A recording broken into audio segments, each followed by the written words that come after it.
ఆధ్వర్యంలో శ్రీ తిరుపతి గంగమ్మ జాతరకు గాను రెడ్డి సంఘం వారిచే రెడ్డి కుటుంబీకులందరూ కలిసి ఈరోజు అభిషేకము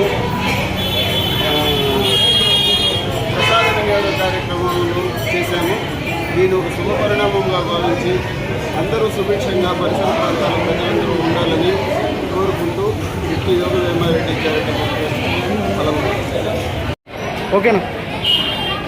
ఈరోజు పలమనేరు గంగమ్మ జాతర సందర్భంగా ప్రతి సంవత్సరం మాదిరి యోగ వేమారెడ్డి చారిటబుల్ ట్రస్ట్ తరఫున మా రెడ్డి కుటుంబీకులందరితో కలిసి ప్రతి సంవత్సరం మాదిరి రావడం జరిగింది. ఎలక్షన్ కోడ్ ఉండే దానివల్ల కొంచెం తక్కువగా చాలా మందిని కూడా ఎక్కువ మందిని పిల్లలేదు. కొంచెం రెడ్డి సోదరులు కూడా మన్నించాలి, ఎందుకంటే మమ్మల్ని పిల్లలు అనుకోవద్దా.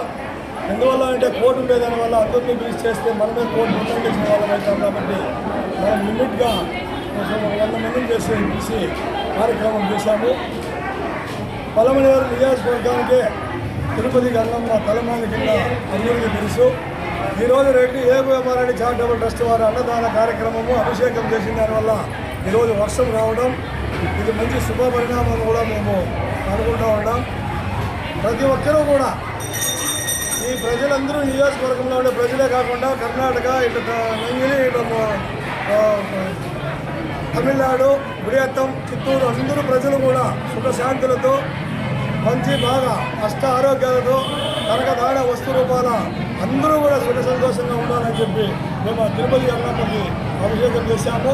అదేవిధంగా తిరుపతి గంగమ్మ బాగా ముందుకు ప్రజల్ని తీసుకొని రావాలా, ఎవరిని కూడా ఇబ్బంది లేకుండా ప్రజలంతా కూడా ఈ పలమనేరుకు ఉన్నటువంటి నీటి ఎద్దడిని కూడా ఈ గంగమ్మ జాతర లోపలే బాగా వర్షాలు పడి మళ్ళా కూడా పలమనేరులో ఉన్నటువంటి వైఎస్ఆర్ జలాశయం నుండి పలమనేరు ప్రజలందరికీ కూడా నీళ్లు ఎల్లవేళలా ఉండేదని సహకరించాలని చెప్పి జగన్మాతలను కోరుకుంటూ ఈ అవకాశం ఇచ్చినటువంటి ఈవో గారు వాళ్ళందరికీ కూడా ధన్యవాదాలు తెలియజేస్తున్నాను.